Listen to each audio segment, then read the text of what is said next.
భూమి తీసుకునేటప్పుడు నేను నా ఫ్రెండ్ని తీసుకొని వస్తా, నా ఫ్రెండ్స్ తో పాటు వస్తా అని చెప్తుంటారు. నేను ఒకటే చెప్తున్నా, మీరు భూమికైనా భార్య సెలెక్షన్ కైనా ఖచ్చితంగా అది మీ ఓన్ సెలెక్షన్ అయితే మాత్రమే హ్యాపీగా ఉంటుంది. చాలా మందికి తెలుసో తెలియకనో ఫ్రెండ్నో బంధువునో ఇంకొకరినో తీసుకొని వస్తారు.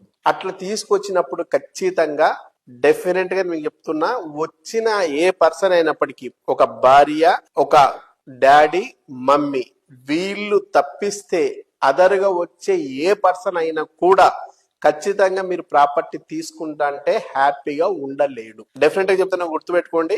మీకు సంబంధించిన ఈ ఫ్యామిలీ మెంబర్స్, ఈ ముగ్గురు ఎవరైతే ఉన్నారో వీళ్ళకి తప్ప ఇంకా ఎవరు వచ్చినా కూడా మీరు ప్రాపర్టీ తీసుకుంటా అంటే వాళ్ళు హ్యాపీగా ఉండలేరు. ఇది మానవ నైజం.